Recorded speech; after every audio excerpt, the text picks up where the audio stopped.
Shalom, tajuk renungan kita pada hari ini ialah mengatasi halangan Yerusalem.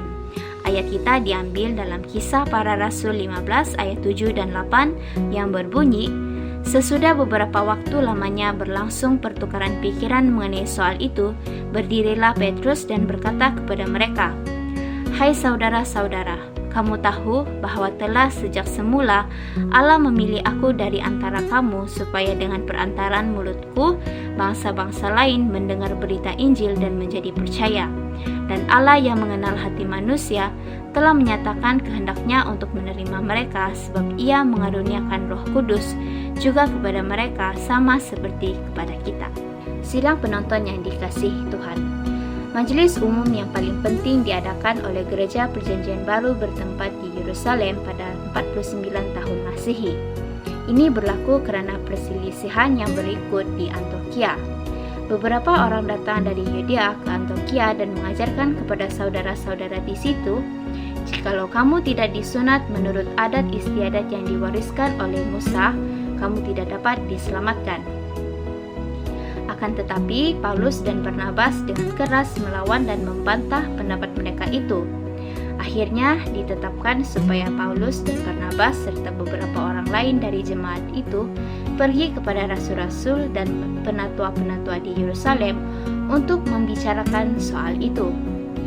Di sini semua pemimpin Injil berkumpul untuk memutuskan persoalan yang sangat besar, sama ada seorang yang bukan berbangsa Yahudi harus disunat dan menjadi seorang Yahudi untuk diselamatkan.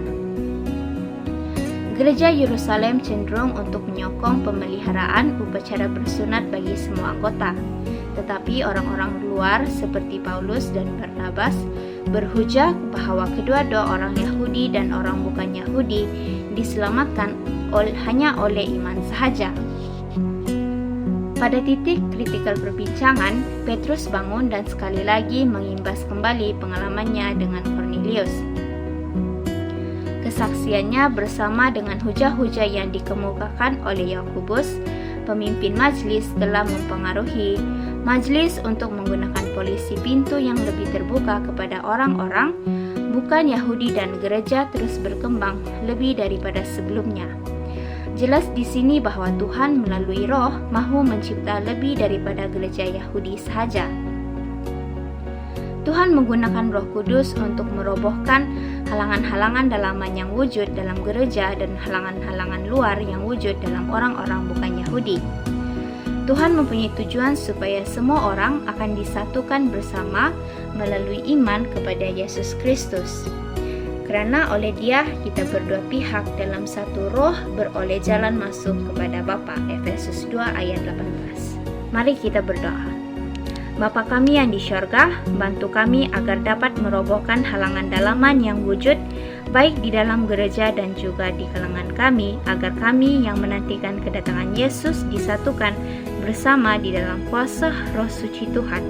Dalam nama Yesus kami berdoa. Amin. Shalom, Tuhan memberkati.